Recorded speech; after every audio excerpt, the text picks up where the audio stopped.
Well. We have now narrowed down to the Elite Eight. Welcome into the late Friday / early Saturday morning recap show of the Sweet 16 for Friday night into Saturday, as we have seen victories by Duke, by UConn, by Michigan, and the Tennessee Volunteers, who all advance to Sunday to play each other.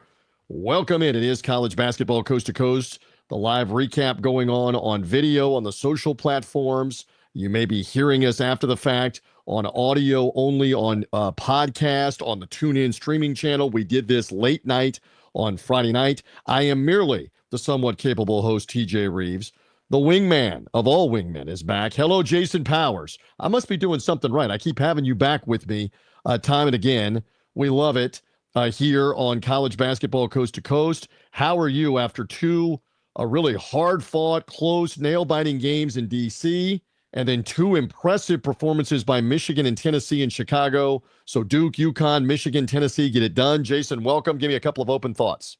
If you had a ticket in Washington, you got your money's worth tonight. Two fantastic games that lived up to the hype of what we thought, when this bracket came out with the East Regional, of what we hoped who would be there and who was there, and they played well. And Michigan State made a valiant comeback down 19 early in the game. And then in the Midwest, Michigan, I think the balance and just the Alabama lived and died by the three tonight. I mean, they shot 47 threes. We figured they were going to get crushed on the boards, and they did. And just that style of play against Michigan, who was so well balanced. And then Tennessee, a team that I liked when this bracket came out. Obviously, no Jonas Jefferson tonight for Iowa State, but give Tennessee and Rick Barnes credit. What a job going in there and really taking it to Iowa State most of the night.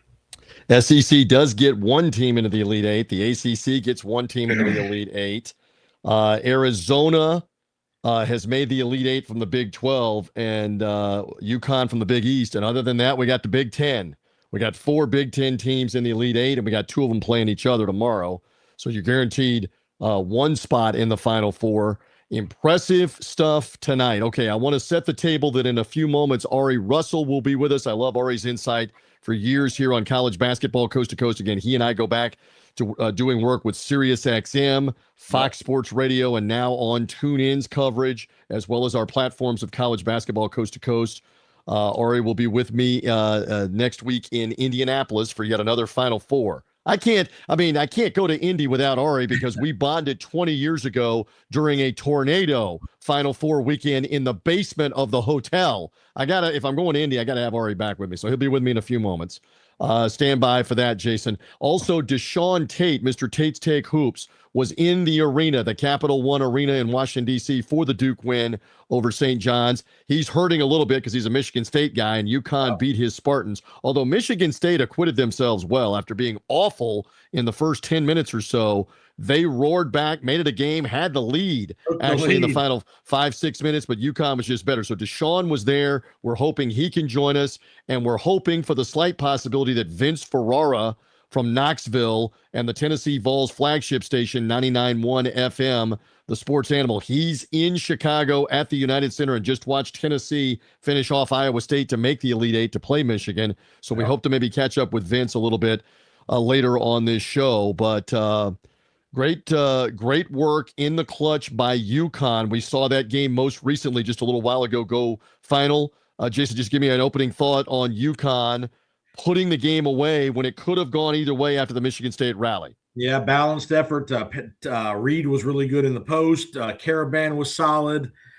Michigan State was getting after him with their bigs. Cooper and Kohler had really good games. Fears did not score a bunch, but he kept him in the game. But give Danny Hurley credit and that UConn bunch. They figured out a way to get it done, and Izzo just came up a little short.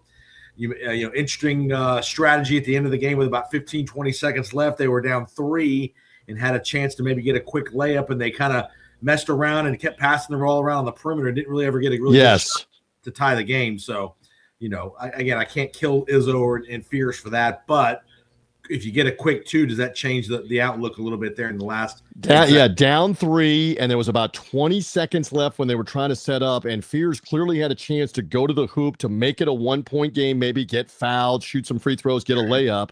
Didn't do that. They wasted more time. They took a bad shot. They ended up missing. They had to foul UConn, and then the free throws put it away. And ultimately, Alex Caravan, veteran player, solo ball, veteran player, Terrace Reed, veteran player. What do we say about your best players, Jason Powers, this time of year? They Gotta have to play be. great. They got to be your best players. They got to be your best players, and they were for Danny Hurley's team here tonight. So they have won. They're in the Elite Eight to play Duke. Why don't we go ahead and bring in Ari Russell, who was there at the Big East tournament and saw Duke, or saw St. John's and UConn at the Big East tournament, saw St. John's win that trilogy matchup against UConn. UConn has obviously stepped it up. They're now in the Elite Eight. Ari, welcome in on College Basketball Coast to Coast. Give me a thought or two. Let's start with UConn and the most recent game and that win over Michigan State. Go ahead with your thoughts. Well, at first they just jumped all over Michigan State. It was a 24-6 to begin that game. Went on a 21-2 run after being down 4-3. Impressive start to the game. Michigan State just kind of got their act together a little bit. Had a few early turnovers that were made into a lot of quick buckets. A lot of 3-point shots made at a high efficiency rate for UConn, which we've been saying for weeks now that UConn, when they're hitting the 3 at an efficient rate, they're a very dangerous team. But got to give Michigan State credit. They battled back. They cut a 19-point lead into a 8-point halftime deficit, ultimately whittling it down throughout the second half and taking a lead back and forth down the stretch, which made it a really close game. But the veteran leadership and shot making of Alex Caravan, not only that, but also some of his defense on the perimeter. It's what we've seen in years past of Caravan, blocking shots, getting rebounds, getting deflections, and then hitting that deep 3 that really kind of set that game away. I mean, Michigan State still was in it, but that deep 3 was kind of the last hurrah there before they closed out the game with Terrace Reed, a 58% free throw shooter, nailing his free throws, and then Caravan down at the end of the game, nailing his 2 free throws to really seal the game for UConn. Veteran team here. Not the same UConn teams that won the championship. There's still a lot of kind of issues. They just not as effective in the backcourt. They don't have the guys that they did in those runs. But it doesn't matter year to year. You survive and advance. You move on, and that's all it is. It's about winning games and advancing. It doesn't matter if it's looking as pretty or dominant. That doesn't mean that you're not necessarily in contention. And UConn's right there. They're going to play Duke on Sunday, so that should be good. They're in the arena. But impressive performance tonight to close it out and move again. I don't think Danny Hurley's lost in the Sweet 16 since he's been at UConn. So again, big shout out to Michigan State. They just didn't have enough firepower. And I think that start put them in the hole too much, and they fought, but didn't have enough at the end to win it. Let's do one more on the UConn Sure. win, and then we'll move on to the earlier game and the Duke victory over St. John's, because I know you got a lot to say about that one Right. as well. I really thought as this game was unfolding that Michigan State's toughness was going to wear UConn maybe a little bit thin. But what we saw is a recurring theme year after year after year. If you have veteran guards, veteran players, and they play well, they can be the difference in the game, right, Ari? And it just appeared to me that for Ball, for Caravan, for the veterans of UConn, that was what settled them in a game they could have lost tonight in D.C. Do you agree? Sure. Ball had a pretty decent game today, better than what he's had previously in the tournament. But really, it's been the emergence of Caravan stepping up. I mean, he's the most decorated player of all time in UConn history. And he showed up tonight. He showed up last game, and he showed up again tonight, especially in key moments defensively. We've seen that before, and hitting the big shots down the stretch and the free throws. I mean, that's what you need, the veteran leadership. Not saying that Michigan State doesn't have that either, but not the experience that Alex Caravan has. And he's aiming for a third Final Four in 4 years if they can knock off Duke. But yeah, that veteran leadership and Caravan has been there before, knows these situations, and came through when they needed him. And that's, like you said, leaning on the vets, and UConn has them, Ball and Caravan mostly. But Caravan for sure, you got to give him credit. Had a big time game tonight. All right, let's move on to the Duke win. Jason, give me a comment here for the audience that's joining us. Why did Duke get this done? And then Ari, follow up on that with your opinion as well, as they are able to defeat a St. John's team that had the lead, that was hitting outside shots, but Duke found a way and put the game away. I'm saying that. Jason, some thoughts, and then go ahead, Ari. Two guys that were the difference makers. A guy we didn't think was going to play tonight, Caleb Foster, came off the bench, played really well, 11 points. He just overpowered Darling a couple times, kind of backed him down to the post and scored. And Isaiah Evans just continued to hit daggers every time St. John's made a run. I mean, there were moments in that second half, St. John's was up 9, and Evans just hit a couple of just huge shots to keep them in the game. And then when the game got back to 1, 2, 3 points, he made a couple of just humongous. So for me, it was the guard play of Duke that was the difference, because Boozer did what he does.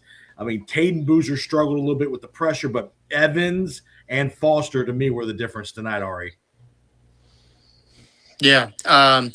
Amazing performance by Foster, especially in the second half. All 11 of his points were in the second half. And at the end of the game, they interviewed Shire, and he was emotional about it. I mean, he was touched by the resolve that Foster had. He'd expect him to play 8 minutes, but Foster, there was one point where he went into the locker room and came back out. And I mean, it was like almost like somewhat like a Willis Reed type moment for the Dukies there.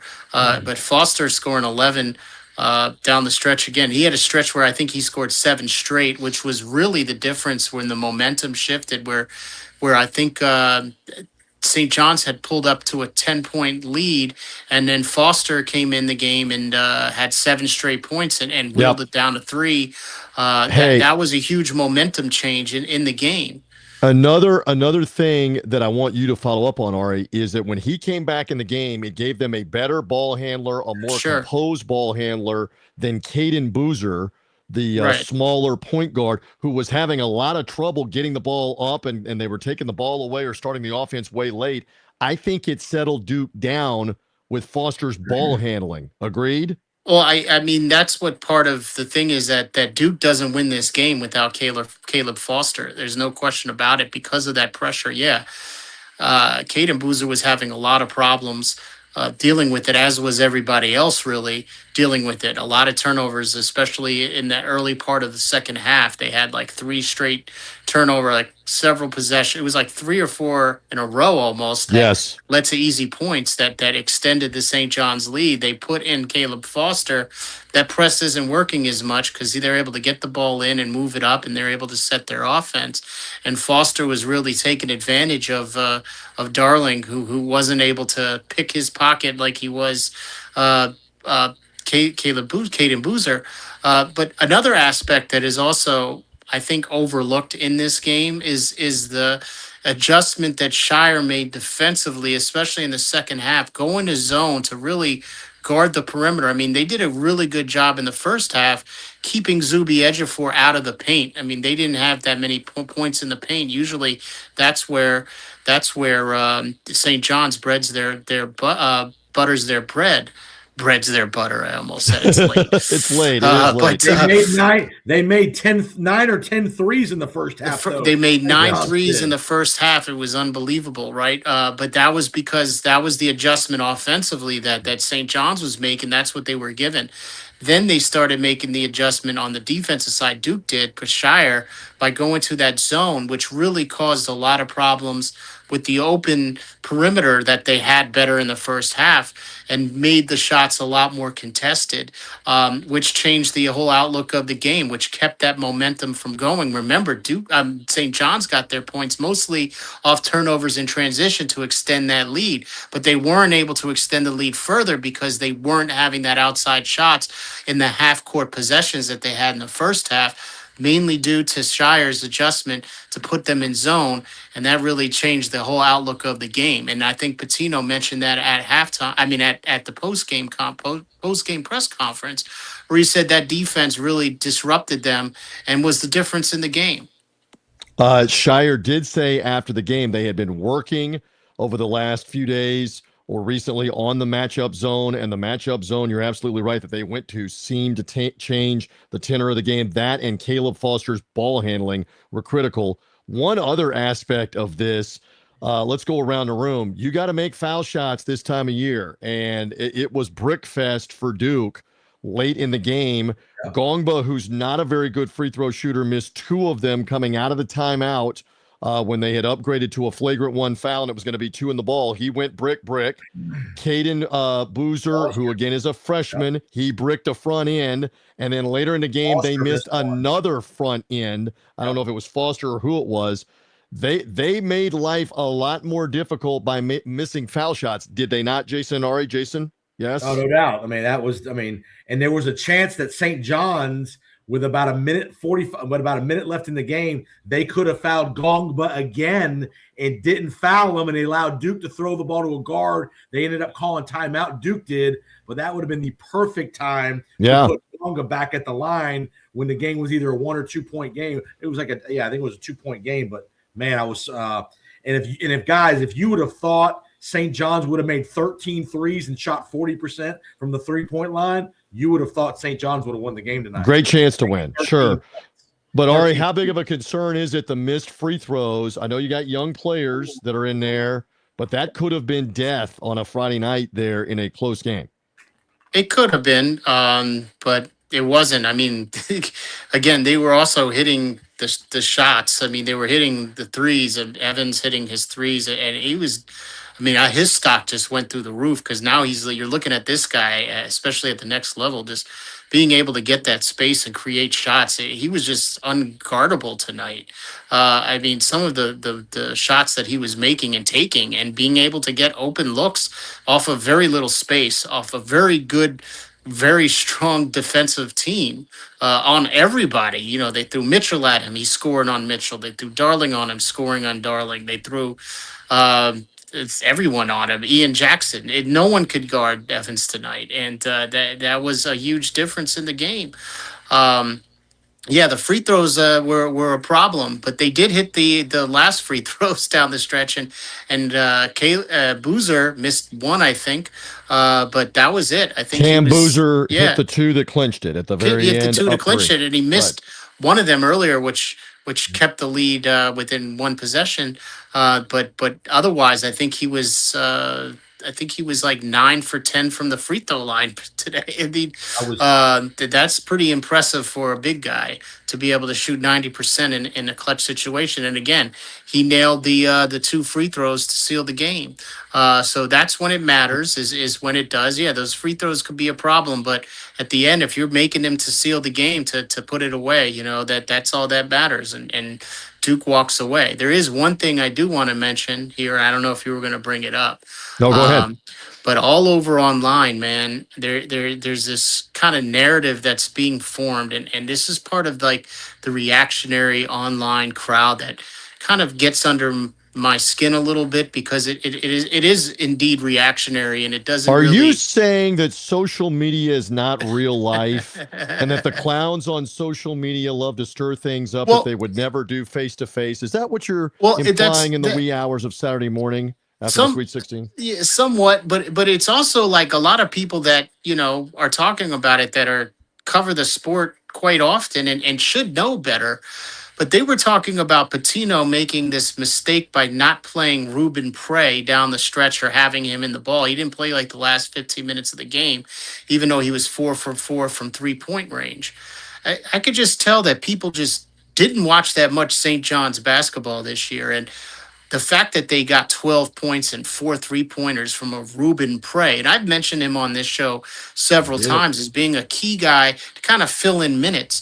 I mean, that is house money that they were playing with already. You're not going to get much more from him. To think that this was a difference in the game is ridiculous. Not only that, on the defensive side of you're completely missing the other aspect of the game on the defensive side of the ball. And he was getting absolutely dog walked on the boards, on the offensive boards. The Duke was just killing him on the boards while he was in the game. So he was a liability on the defensive side of the ball, which a lot of possessions actually Duke was able to get back and get a couple of second chance points that were key in this game. This game was only 1 or 2 possessions down the stretch. When you lose a couple of offensive rebounds, you can't afford to have a guy just because he got hot shooting 3-pointers. When he's a big guy, you need him to get the boards on defense. That's his role. So I really dismiss a lot of people saying that Patino cost them the game by not putting in Ruben Prey, who's a reserve. I mean, that's ridiculous. Let's put it this way. Stop that nonsense. Who knows the team better, the Twitterverse or Rick Pitino? I mean, Rick Pitino's been in the NCAA tournament with 6 different teams. He's been in the Sweet 16 with 5 of them, by the way. Been in the Final Four with 4 of them. So I think he knows his team, and I think what you're saying too is Prey's 3-point shooting was a bonus in the first half, and they were hoping that some of the guys you would count on would be able to make them. Etchafor did make a key one late in the game. And Ari, just follow up. You covered St. John's at the Big East tournament. You've covered them down the stretch of the season at the Garden, and that's the end of Zuby Etchafor's career. He was in tears after the game. St. John's had a tremendous season. They just couldn't beat one of the best teams in the country in a Sweet 16 game. Ari, give me a little more on that real quick. Yeah, I mean, look, like they didn't do themselves any favors by not having a good non-conference schedule. Otherwise, they wouldn't have been in this bracket and they would have been a higher seed, right? So yeah, when people say, oh, the regular season doesn't count, it did for St. John's. Like they could have done a little bit better when one or two or more of those games in the regular season in November and December. And we're talking at them being a 3 seed, maybe someplace else. They're not playing the number 1 overall seed in the bracket of death here. And I think that, we might be talking about them advancing. But again, Duke is a team. There's a number 1 seed overall for a reason, because they play teams and they beat them. They beat a Michigan team who's running people across the, just dragging them across the court day in, day out, Michigan, and Duke beat them. And they're a number 1 overall seed. And St. John's had a tremendous year, great, best season in 26 years. And unfortunately, because they didn't have a good start to the season, they put themselves in a bad spot to have to face a Duke team, which would have been better if they could face them in the Elite 8 or in the Final Four. That would have been better, and then you would have seen it, because this game was at that level. They were very close to a Duke team. They just weren't as good. And Barkley said that even. He's like, Duke is just a little bit better of a team, and you got to give St. John's credit. Great, put in all the effort, had the energy, were right there, had a chance to win the game. They just couldn't pull through. And it's not coaching. It's not any of that stuff. It's not about that. The players play the game. Both teams are trying to win the game. Duke just is a little bit better and executed down the stretch and did a great job. Great win by Duke. Phenomenal game. One of the best played games that we've had. Not necessarily the best, most exciting game, but this game was on the edge and high level the whole game. Great coach, great played game, great coached game. Just a wonderful college basketball game, and anyone that was in the arena tonight got a treat. And St. John's did not lose this game. Duke won the game. Exactly. Exactly. I mean, Duke was down. Duke was on the ropes, down 9 10 minutes into the second half. I mean, they were in trouble there. And had they not made plays, St. John's did not self-destruct with turnovers and collapse. No. I didn't love the last possession. I wish Darling wasn't the guy shooting the ball on the last possession, but other than that, you really don't have any beef. I can't have any beef with what St. John's They, did.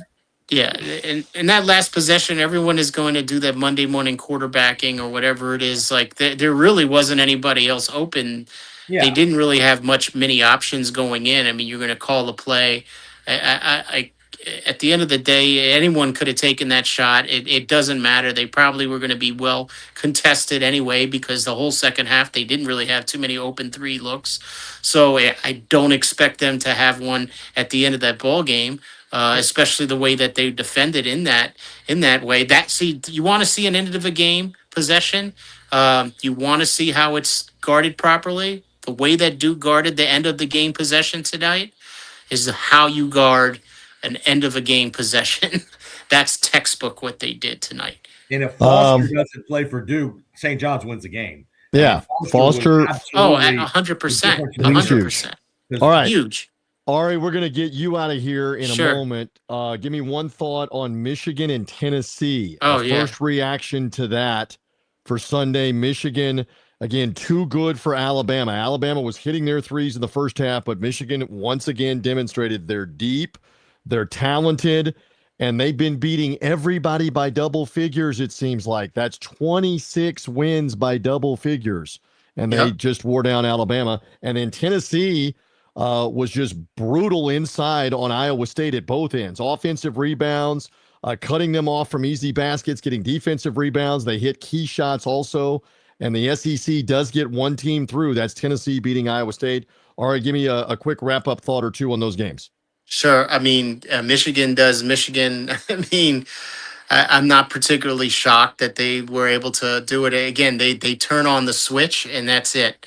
And that's what they did today. You know, you got to give Alabama credit. Phylon just had a tremendous tournament. But they're just not enough firepower, not enough size. Just Michigan has just too much firepower going on. Tennessee, on the other hand, like, look, you know, Rick Barnes, I think I heard was at 3 straight Elite Eights. He's just done a tremendous job there.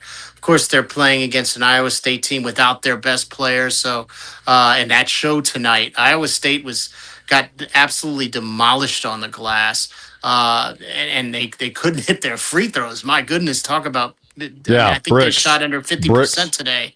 Yeah, you ain't going to advance if you're shooting like that from the free throw stripe. As great of a season as it has been for Tennessee, and I think they can be somewhat competitive. But although we've come to the end of the road, are you singing "Boys to Men" at this hour, this early hour? Okay, go ahead. They're facing Michigan, and I think it is the end of the road for Tennessee. You know, I'm not quitting my day job. But this is 3 years in a row they've gotten on the cusp. It was Purdue 2 years ago, couldn't get by them, the Vols. Last year it was Houston, couldn't get by them. They couldn't score in the Houston game on the Houston defense. Now they get a third crack at it, and as you're saying, good luck against this Michigan bunch. Yeah, I just think they're too outmatched. But you know they're not going to go out. They're not going to go out like a bunch of chumps. Because I tell you what, this Tennessee team, man, they'll punch you in the mouth, man. They play with a lot of physicality, so they're not gonna go down without taking a couple of swings at Michigan. I just don't think they have enough talent, really, and I don't think they shoot the ball from the perimeter enough to be able to kind of stabilize their offense. And as we saw a great 3-point shooting performance tonight, at some point it gets sealed off. Gillespie's had a great tournament, and the transfer from Maryland, obviously, Ament played good tonight. He even scored tonight. Had a great game. Actually, hit a 3-point shot. So hit tonight, and he's been struggling kind of from the perimeter, but hit one. That was a big time deal. I just don't think that they have enough. They don't have enough size. They don't have enough firepower to really keep up with it. But they're not going to go out like chumps. They're gonna make this game as gritty and as dirty as possible and keep it in the mud. But Michigan can beat you in the 60s and they can beat you in the 90s. Yep. But Tennessee is going to have to keep it in the 60s to have a shot. All right, Russell, great stuff tonight. Thank you. We'll keep watching for the Elite Eight. Iowa, Illinois tomorrow, Arizona, Purdue tomorrow for 2 spots in the Final Four. And then it's Duke and UConn and Michigan and Iowa State coming up on Sunday. So stand by for all of that. All right, great stuff tonight. Thank you. All right. Thank you. I appreciate the insight. We'll let him scoot along here as we do this late night, Friday night into Saturday. Jason, follow up on anything you like there about the Midwest wins by Michigan over Alabama, by Tennessee over Iowa State. So for Michigan, let's go to the Michigan-Alabama game. A couple stats here. Plus 14 rebounding, 19-7 fast break point advantage. Michigan shot 13 of 27 from the three-point line, which, again, 50%. Alabama had 47 threes tonight. They made 14, but they shoot more threes than any team in the country, and you live and you die by them. And if Elliot Cadeau scores 17 points, Michigan ain't losing.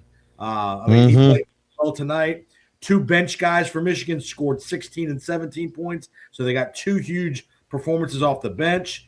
Give Phylon credit. He had a great game with 35, but no other Alabama guy really helped him tonight. But just the balance, and like Ari said, they can win in the 90s and they can win in the 60s, I think. And I love Dusty May's demeanor on the sidelines. He doesn't get animated. He's not screaming and hollering at guys when they miss an assignment. He lets them do what they do.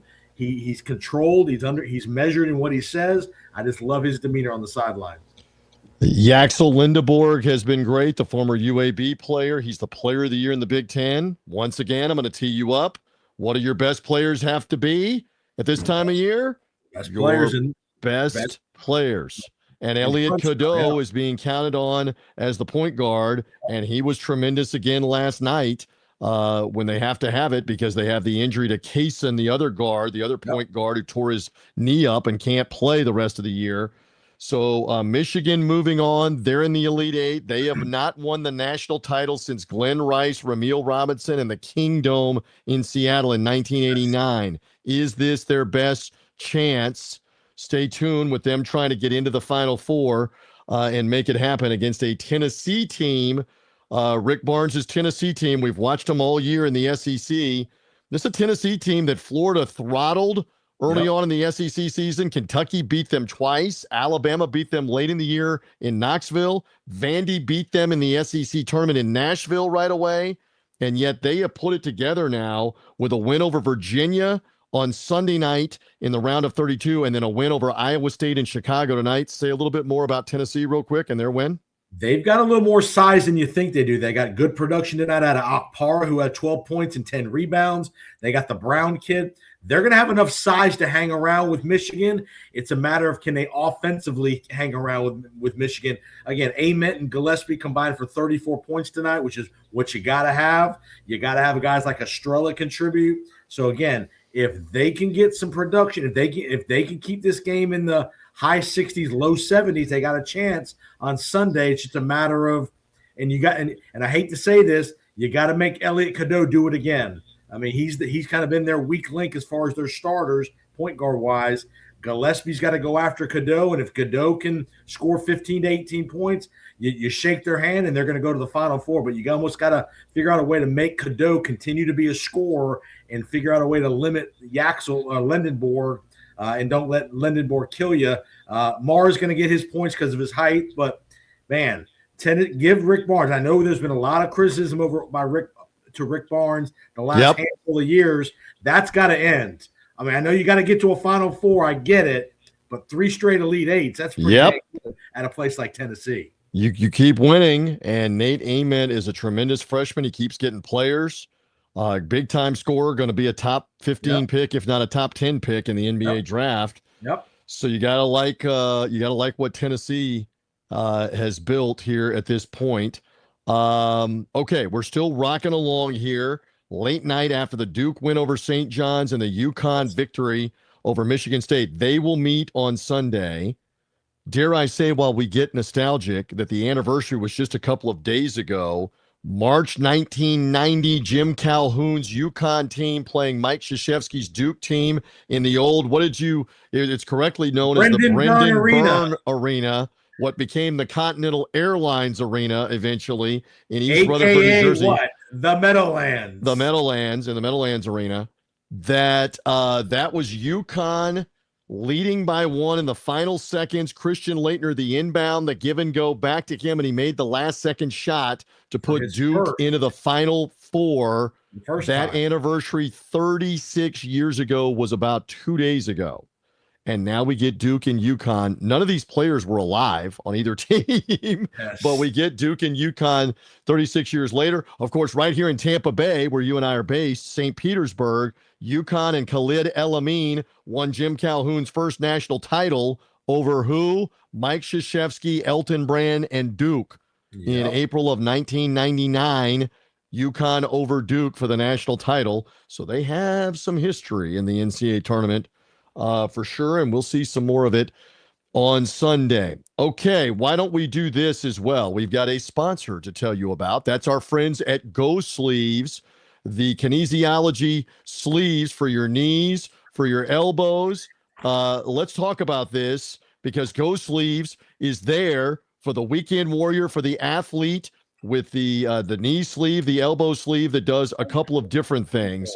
What it mainly does is relieve all of your soreness, or most of it, with blood flow. It helps your ability to recover. It helps with inflammation and much more. Did you know there's been some data and some studies with Go Sleeves as we see the different people working out on the video here with Go Sleeves, whether you're a biker, a runner, a basketball or pickleball player, whether you golf, play tennis, etc. Use these kinesiology sleeves for your knees, for your elbows. Did you know that Go Sleeves has had customer service studies that show that over 60% of the people using the knee or elbow sleeves report less pain after consistent use?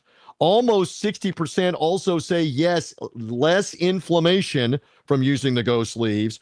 And 58% said, I don't have to use pain medication, ibuprofen, Aleve, whatever, nearly as much when I have these for the joints on the knees and the elbows. It is go time with Go Sleeves. And we have a promo code, by the way, as well, here on the program. Take 15% off with our friends at Go Sleeves. Just with the promo code TJ. Yes, just use the look at that. Jason Powers holding up a Go Sleeve, by the way, as well. So the promo code again is TJ. For Go Sleeves. You see it right there up on the screen. TJ takes 15% off. It is go time with GoSleeves.com. Check it out. Check into it with Go Sleeves. You want to show them that one more time. It is go time. Show them that one more time. We'll zoom it in.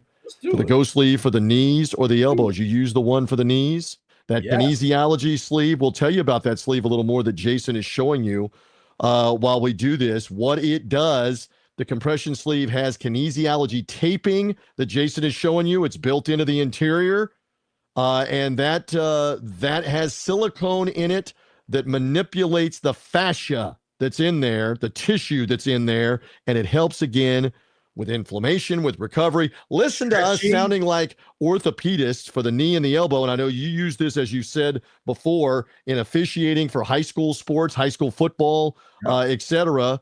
It helps with the inflammation the next day and the recovery. When you get a little older, you need that. No doubt, no doubt. It definitely and it stabilizes your knee when you're running. It's a little tighter fit, which is a good thing to keep. We love it. A lot of us have achy joints and cartilage issues and all that in our knees. Absolutely. It's good to keep. You got the pickleball elbow, the tennis elbow, the golf elbow. Use the Go Sleeves, GoSleeves.com, promo code TJ, 15% off. They are proud sponsors of what we're doing. TJ hit those drives about 240 right down the pipe. I hope I hit it farther than 240 on some occasions, but you're right. I'll settle for 240 as long as we can go find it somewhere.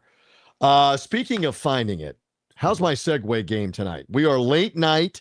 We stayed on a little longer because we were going to get the opportunity to talk potentially with one of our guys, OL on location, as I like to say, Jason Powers.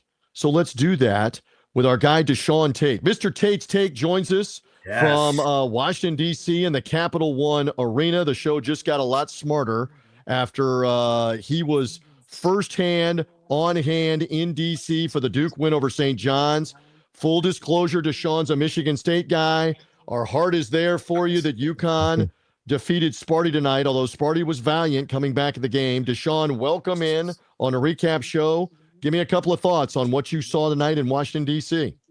First things first, TJ, appreciate you for having me. The both of you, actually. You said the show just got a lot smarter. There's a lot of people who would disagree with you. Outside of that, no, just fantastic basketball that we watched on tonight. I mean, no surprise, especially when you got the Hall of Fame coaches and all that. We kind of had that feel of that that's what it would be, a good brand of basketball being displayed here in Washington, D.C. But no, I mean, Duke, I mean, let's talk about, playing the best game of the tournament for them so far. And obviously, all the talk has really been around Caleb Foster and coming back from his injury. I don't, I'd be remiss if I didn't mention Patrick Gamba as well, Yep. coming back and being able to play in the NCAA tournament as well. Nobody's probably 100% healthy in this case, but definitely got to give them some credit. And, St. John's was the physical team. I did have a chance to ask one of the guys from Duke, how did you kind of, prepare for St. John's and the way that they would execute, especially from a style of play, physicality standpoints. And we played Michigan State. We went back to that and remember how it felt when we played Michigan State and the way that they beat you up on the boards and so forth and kind of prepared them for this game. So a little bit of credit to Michigan State there. Now, obviously, in the other game, we have Michigan State and UConn. They obviously got out into a big time lead there, and shooting 25% from the three just ain't going to cut it. 12% from three in the first half just isn't going to cut it. And they, they knew that Michigan State would, make a comeback in the game. Talking about UConn and Caravan, when you have one of those big time shot makers and go getters and guy who's a 15th year senior and won a national championship and all those good things. When you have that type of player on your roster, they do things like win basketball games. And Terrence Reed, who has familiarity with Michigan State already, playing against them anyways from his days in Ann Arbor, kind of knew what to expect as well. So he got all that he wanted, and it was hungry, hungry hippo pretty much. Feed the big man down in the middle, and he's going to go ahead and go to work, and he did exactly that. Hey, back to the Duke game because you were in the arena and we love this insight. How would you describe it? Was it mostly Duke fans in the early game? Was it half and half? And was it nervous energy from the Duke people? Because St. John's was controlling the game and Duke was in some trouble until they rallied and won it. What was the arena like, Deshaun? You were there. It was definitely a lot of St. John's, I would say. I mean, it's been such a long time since they've gotten to this point. It was definitely a lot of St. John's, but in such cases, it's kind of hard to say because especially when you have multiple teams that are playing and you got the very first game, everybody in the arena, when your name is Duke, everybody else is going against Duke, all three teams on the other side. Good point. It's just the way that it works when it's Duke. So yes, there was definitely a lot of red. That's for sure. And they definitely showed up and showed out and got out into a big lead. And obviously, people were feeling really good, but when you're playing against Duke, you got to play all 40 minutes, and there were some things down the stretch that didn't necessarily go their way. So Duke advances, and shocker, but the X factor for me personally for the Duke Blue Devils all year is Isaiah Evans, and he showed up with his He was 25-point tonight. game and one of the He better was shooters. Yeah. And, when you have someone like that.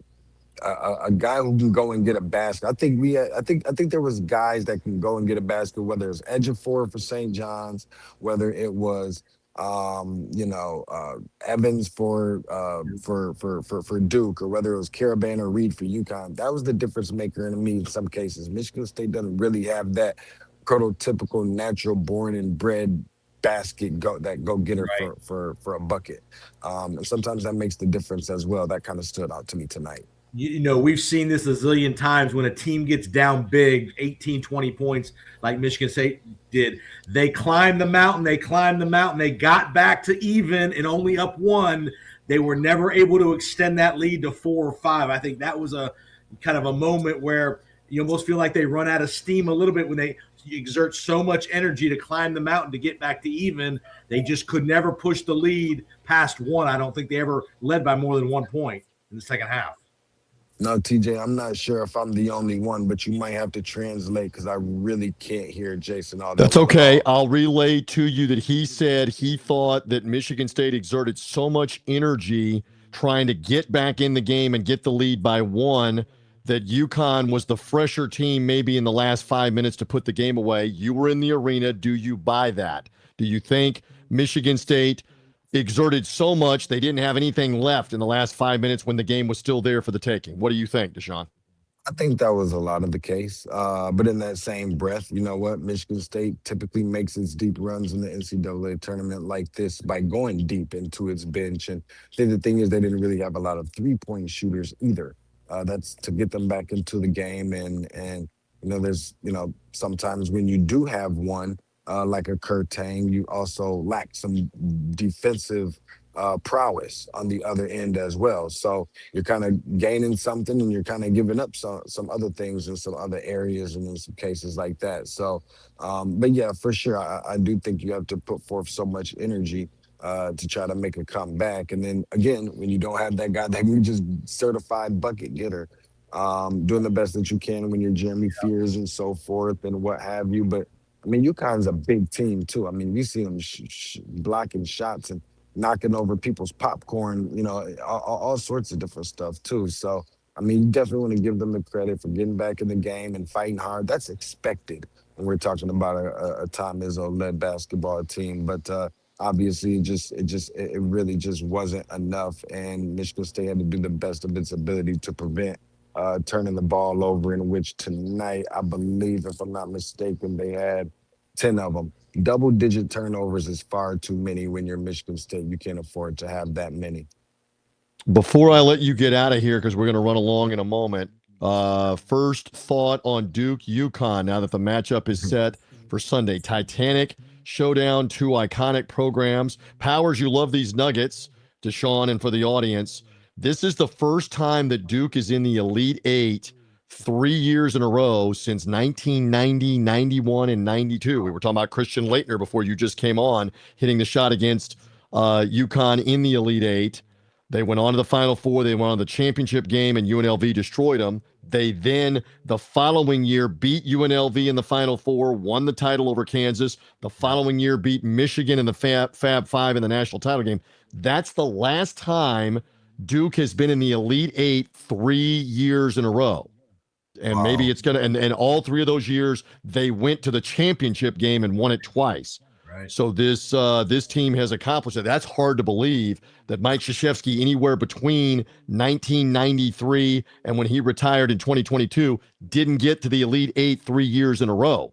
Right. That tells you how hard it is to get there. That's a pretty amazing stat on that. No, for sure. And I don't think they're the only ones. If I'm not mistaken, I think I heard some earlier where Tennessee now has gone to their 3rd consecutive Elite Eight appearance. That's right. As crazy it is to think about that. But no, I mean, listen, this when the Final Fours is in Indianapolis, Duke has a pretty good record of at least getting there. They've won 5 national championships. 3 of them have been won in Indy. And so, obviously they got their work cut out to, against a really good program, a blue blood program, a team that can defend. The problem sometimes is, who is UConn? Who is, are they the UConn that, appears to sometimes not have an identity? Or sometimes they look like a national championship team. I don't know which one's going to show up. I have a good feeling of which Duke team typically is going to show up. One that is going to defend, one that is going to, stand and fight and going to have some pride about themselves. There were some concerns about the point guard position, about the center position, and guys that are youthful and all of these other things. But, Tom Izzo said it, probably best earlier that, he gives John Shire just so much credit. To be able to do some of the things that he's doing at the age that he's able to do it at, with the kind of, not necessarily talent, but the age group that he's doing it with. And it's not the easiest thing in the world. So he's going to have his guys prepared, and they're always under control. They always know. You never see Duke really out of sorts very much. They don't beat themselves very often. They kind of, take into control the pace of the game, among so many other things. So they kind of control their own path and narrative to it. And look at that record, 66-4 in the last 70 games. Though I will say this, a lot of winning. Go ahead, Jason. They were out of sorts tonight. If Foster's not available, they were in big trouble with how Caden Boozer was not handling that press very well. Right. They were going to be in a world of hurt. And my question would be for you, Deshaun, what does Shire do on Sunday? Does he start Foster or does he bring him off the bench? All right. Deshaun, if you didn't hear it, I'll relay what Jason said. He said Foster was a huge key, maybe the difference in them surviving. And do you think he might start Caleb Foster in the game Sunday with 48 more hours to rest? Speculate. What do you think? Yeah, he was definitely the difference maker on tonight. I don't anticipate that he'll, start in that game by any means. And I even asked Caden Boozer about some of the pressure that maybe he faced. Yeah. I mean, they didn't utilize him nearly as much as I thought that they should have. I don't think Foster's really a prototypical natural born and bred point guard anyway, and I thought that fits the bill or the mold a little bit more of Caden Boozer. But nonetheless, I do think that Caden will get the start. Foster definitely going to play a big part. I mean, they need all the bodies they can get. They only play probably somewhere right around like 7 guys, maybe 8 situationally in some cases. But I mean, they're the number 1 overall, seed and team in the country, still living and surviving and getting better as the games are going on. So I don't know what that says after beating us, trailing to a 16 seed for as long as they did and then TC. But at the end of the day, you add a number to the left side of the result column, and if That's you're looking right. better doing it, that's what matters most. You're making a good point. They were losing for a lot of the Seton Hall game. They were losing into the second half against TCU. They were losing into the middle of the second half of this St. John's game. I mean, that has to be a bit concerning. But then again, coaching matters. You mentioned the demeanor. I think, Jason, you were talking about the demeanor of Shire and the fact that he's been there. He's a national championship player. He's been there now several times as a coach in these key situations, and there is no panic. Listen, I love the insight. It is late night. I want you to be able to get out of there in D.C. at the Capital One Arena downtown. Duke party probably going on. UConn party probably going on. There's not a Sparty party tonight, but they got no reason to hang their head. They fought hard, stayed in the game with Connecticut there at the very end. Deshaun, great stuff tonight. We look forward to catching up with you again as all of this unfolds. Tell Deshaun his homework assignment is. Yeah, it's going to be a late night tonight, TJ, but I got to be up relatively early. It's not like I got a 3-year-old that I got to get ready for school, but it almost feels like it. So thanks, guys, for having me. No problem. I'll talk to you guys within the next Tell him to solve the shutdown. Tell him he's Saturday. Wait a minute. Jason says you have shutdown. You have one assignment before you leave because you're a problem solver. Go solve the government shutdown so that somebody can get through an airport security line inside of 3 hours at some of these major airports. So Make Jason sure is joking. Can you go fix that, please, before you leave D.C.? You'll get That's right on that. Best advice I got for Jason: don't hold your breath. All right. You'll never see it till Sunday. All right, Deshaun. We'll see you later. There he goes. We appreciate him being with us. I am told we will stay here for a few more minutes as we're live early Saturday morning. I know it is late. We are approaching 2 a.m. We are past, Ari was singing about 30 minutes ago. I'm not going to sing Wilson Pickett, and we're going to wait till the midnight hour. We are well past the midnight hour, you and I, past milk and cookies time, but we're going to hang in there because Vince Ferrara is telling me momentarily he should be able to join us from Chicago to talk about the 2 games there, with Michigan winning over Alabama and Tennessee defeating Iowa State in the nightcap. So we look forward to that in a few moments if he's able to be with us. If he is not, because again, this is chaos after the game. He's got radio responsibilities with his station, trying to get locker room interviews. He's been doing that for the last 30, 40 minutes while we've been on the air. So Vince is trying to join us real quick. If he can't, we'll try to get him on Saturday because the preview material still be fresh for Michigan and Tennessee. I got something for you. Yeah, give me something. Go ahead. Let's give some credit tonight to the officials in these games. They let them play tonight. There was not a lot of ticky-tack calls, especially in the St. John's Duke game. They let the players win the games. Yes. That's what you want to see. So full credit to the officiating crew in all 4 games. Honestly, this time of year, you've got the best of the best working these Sweet 16, Elite 8, Final 4 games, and the edict is, for the most part, don't make it the ref show. Let them play and don't make it the ref show as best you can. And I agree with you. The Duke St. John's game, very physical. That was very physical, bodies on the floor, and we're letting things go. That's good. And as long as you're consistent with that, that's right. As long as you are either calling it early and neutralizing it or not calling it, and then you let it go and continue to not call it, the players adjust. They adjust to however the game's being called or not. Did So you think that was I'm a with you. flagrant foul in the St. John's game?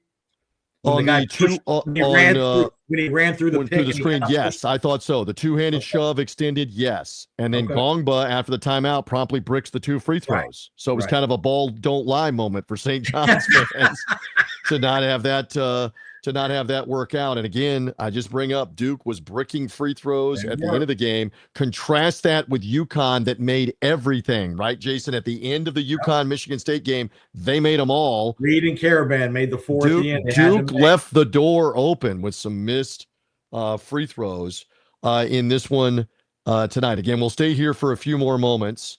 Here I await Vince Ferrara to hopefully join us. Vince told me, honestly, about 10 minutes ago he was trying to get with us here. Your thoughts on any I don't think we've had any developments today. Does tonight's results, good or bad or indifferent, does it affect where maybe North Carolina goes? I know TJ Otzenberger was a candidate on a lot of people's eyes. I mean, what do you think that, is that something you think he'll get interviewed for the job? Give me a couple names. Well, his athletic director said we're going to do everything to keep him. Who knows on the coaching carousel? They always say that. We will find out the viability of some of this. It'll be very interesting. They make a run, North Carolina at Nate Oates with a massive buyout. What about any of the other coaches that might be playing this weekend and who might be interested? Stay tuned. Matt Painter is a Purdue guy through and through. I don't think he leaves. No. Is Ben McCollum now a hotter name, especially if Iowa wins tomorrow and he's in the Final Four?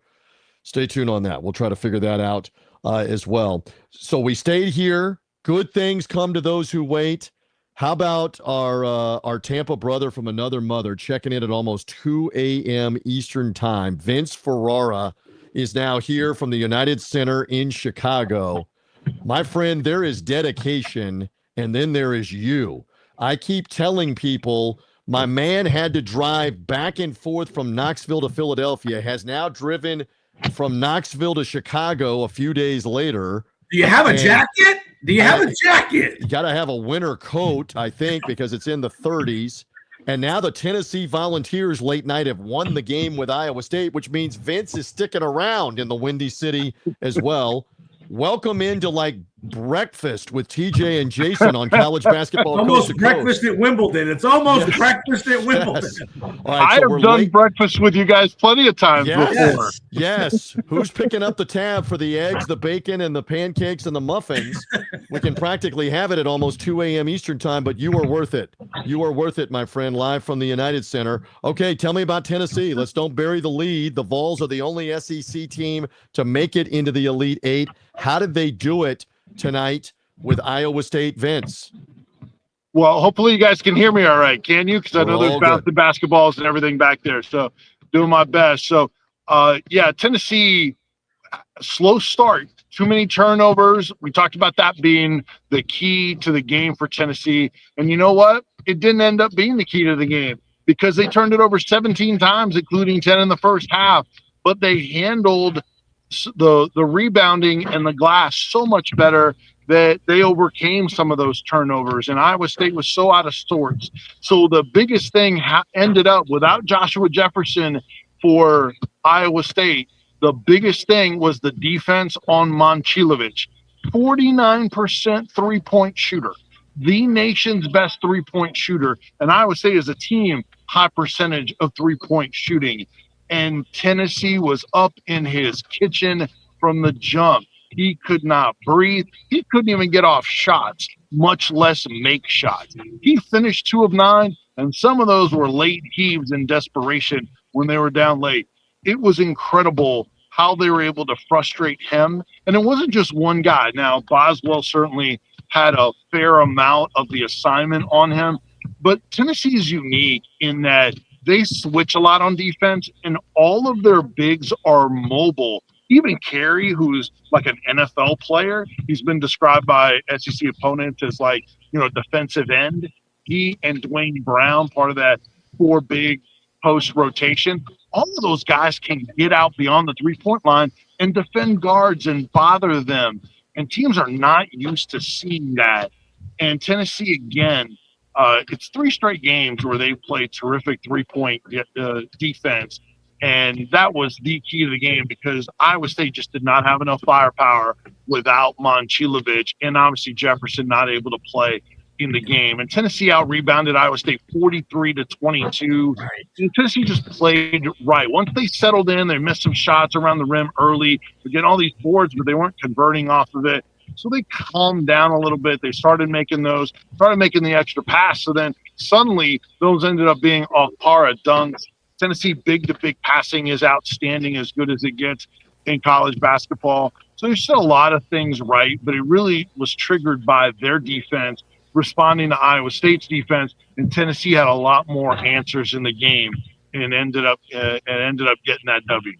And Vince, not only the rebounding edge, but the intimidation around the rim. 7 blocks for Tennessee tonight to none for Iowa State. So there were not many uncontested layups. A lot of hands, and again, a lot of blocks. I was listening in the car on the radio. They blocked a 3-point attempt. I mean, they're blocking threes. So give that Tennessee, those bigs for Tennessee, all the credit for the interior presence they presented. Yeah, and that's what Tennessee's done all year. I mean, even the matchup with Virginia, when I talked to some of the bigs in the locker room in the post game, and I brought up how everyone was talking about Virginia being the number 1 shot blocking team, Estrella and Alfaro both smiled. So you knew that was a point of some extra, just a little edge of motivation. They know how good they are. And when Alfaro doesn't have the offensive threats in the post without Jefferson, they didn't have the offensive threats. A lot of it was in the perimeter, and then some of those drives to the rim. When you have post offense to go with drives and the 3-point shot, it's more difficult for a shot blocker to come weak side and get to the shots. You don't know exactly what's coming, and it was a little bit more predictable with Iowa State. Lipsy did what he could, Torrey. But Iowa State's best offense was getting out in transition off of turnovers in the half court. It was a struggle for them, and they weren't willing to get to the rack enough because of Tennessee shot blockers and how their size and rebounding was too much for them to handle. I love Vince Ferrara. I'm concerned for a couple of things. One, you're operating on about 3 hours sleep in the last 48 hours. The second thing is it's late, and I don't want them to turn the lights out and kick you out of the arena. So we're only going to keep you a couple of more minutes. Facility staff is playing their 5-on-5 game behind. Apparently there's some kind of pickup game. And hey, Vince may want to get involved because there could be a little scratch, a little money that's involved. And Vince may want to get involved after this show is over with. I'm not sure. Hey, one thing that's a big topic nationally, you guys talk about it on your radio show on the Vol flagship on 99.1 FM in Knoxville all the time, I'm sure, is the Rick Barnes March perception that he doesn't win enough. Well, this is 3 straight Elite Eights at Tennessee, by the way.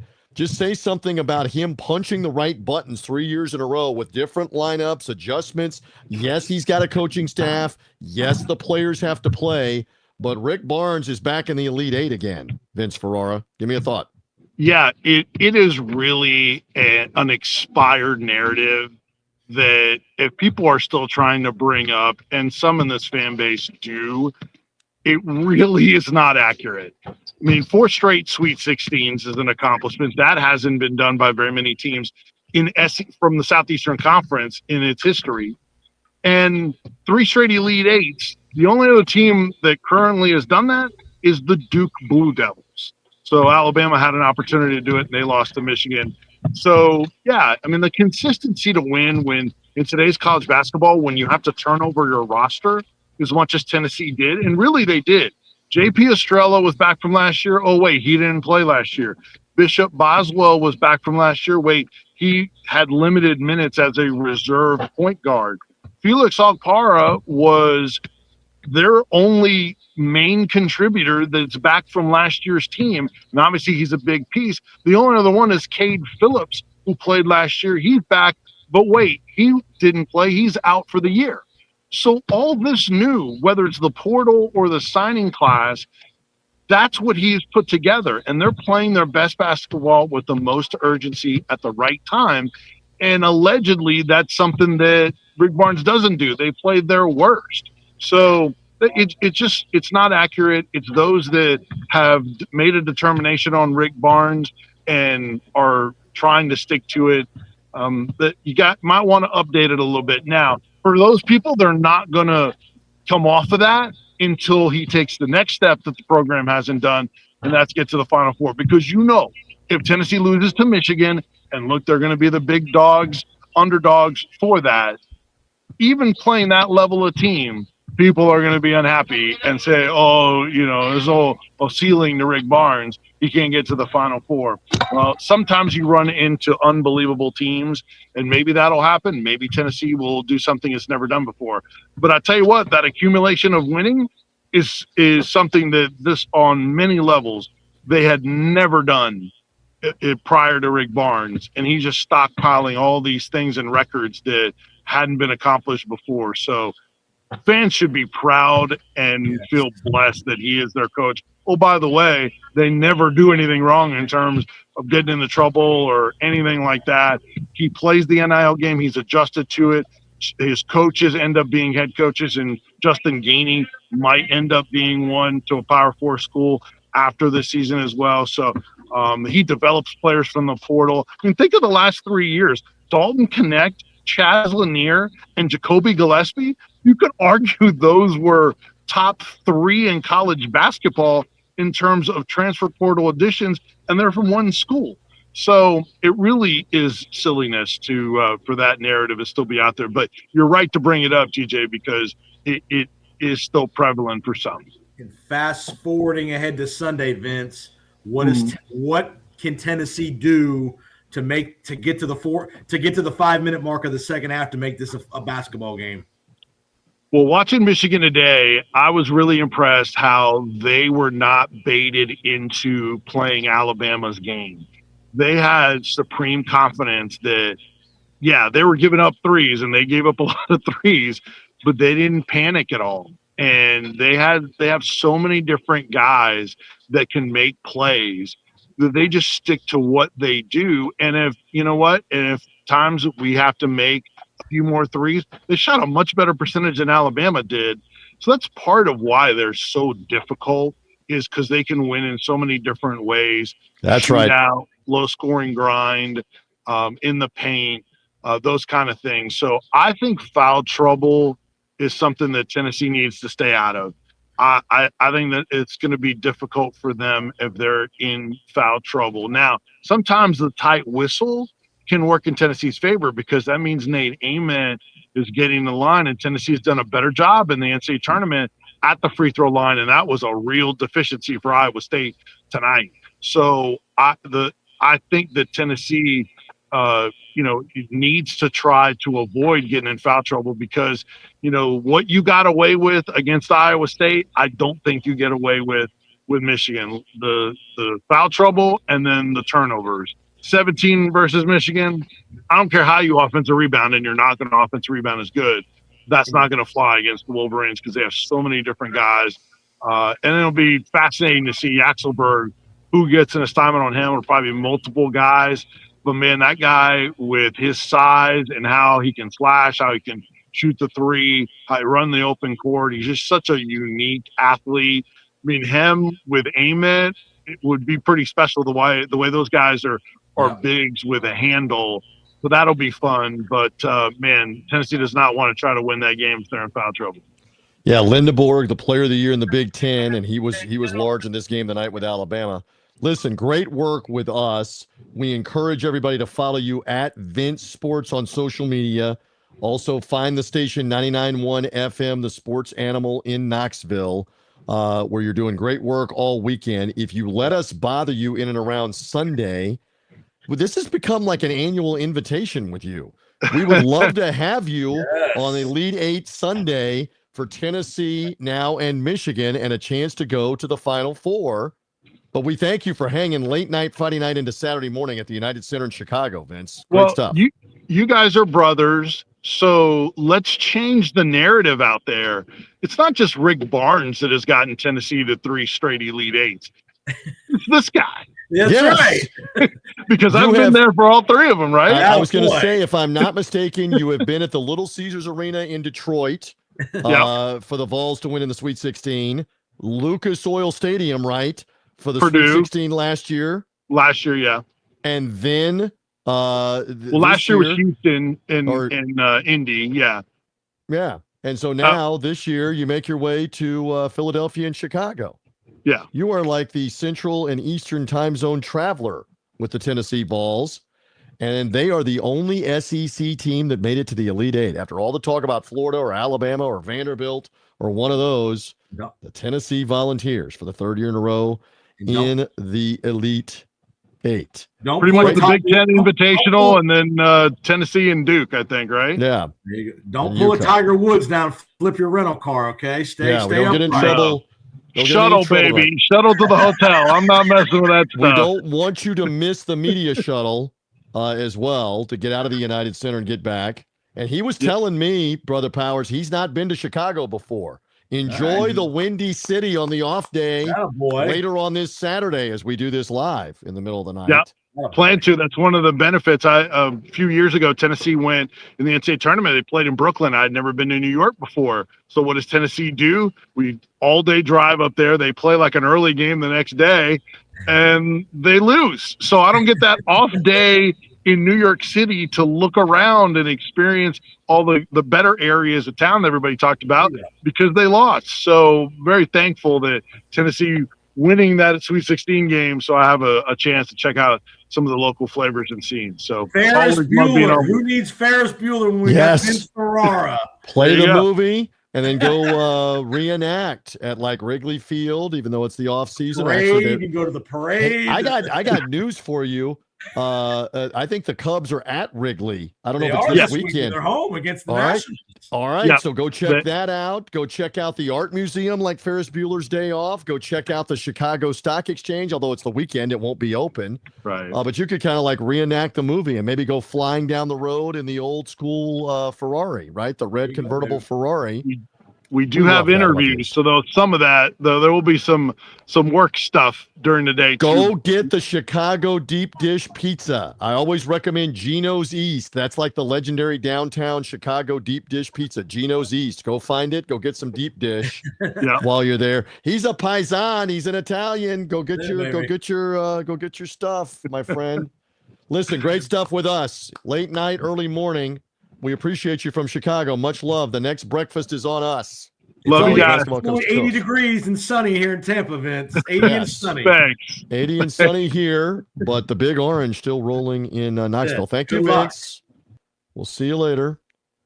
Man, what a night. Any final thought or two from you?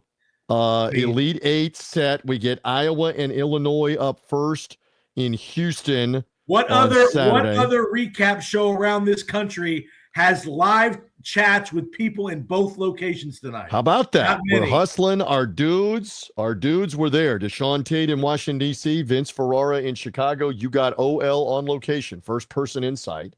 And so Iowa, Illinois tomorrow, followed by Arizona and Purdue in San Jose. Yep. Do you have any thoughts on those games before they're played and before we come back and talk about them after they're over tomorrow night? I think it's going to be Illinois, Arizona tomorrow. I think Illinois with the size and just the firepower is going to be too much for Iowa. And I think the physicality of Arizona is going to be a little too much for Purdue. I think the guards, Bradley and Burries, is going to create some havoc for Braden Smith. They're going to make Lawyer play defense. And I think that's going to be an issue.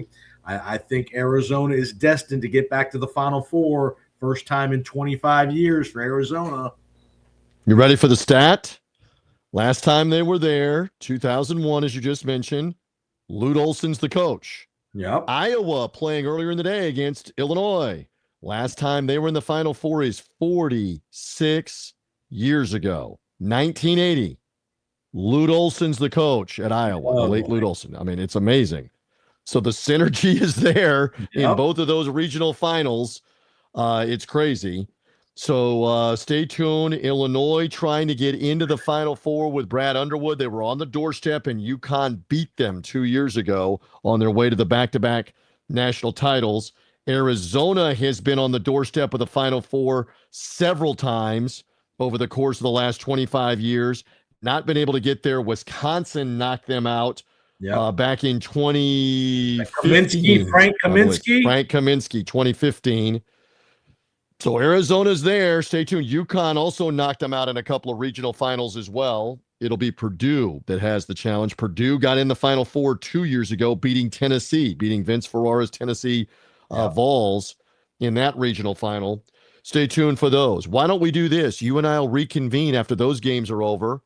We'll talk about those in the recap mode, and then we'll look ahead one more time to Duke, St. John's, and also Michigan and Tennessee. And then we're down to 4 teams for Indianapolis off the weekend. Stay tuned for that. Jason, any final thought? Great stuff tonight. Anything else? Great job by the producer putting some guests together. Good job. Yes, we made it all work tonight. Thank you for finding us here on the video platforms on YouTube, as well as Twitter X and Facebook, etc. Make sure that you're subscribed up and following us, and hit the like button on all the social platforms. Also, this is a podcast, so if you're hearing the video show, know that you can take us with you in the earbuds, the AirPods, the Bluetooth. The pod audience, come find the video show, come find the YouTube page, come find us on social media. Also, the TuneIn streaming channel. This is a video show as well as the TuneIn audio version of the show on the TuneIn College Basketball Coast to Coast channel. And we look forward to everything that's going to happen in Houston and San Jose. Jason Powers, let's come back and recap it tomorrow night. We are here for the people at 2:09 a.m. in the East Coast. We have now crossed 2 a.m. in the East. We've been doing it on Friday night and Saturday morning, late night. Jason, great job. Thank you for being with us here this evening and early this morning Eastern time on College Basketball Coast to Coast.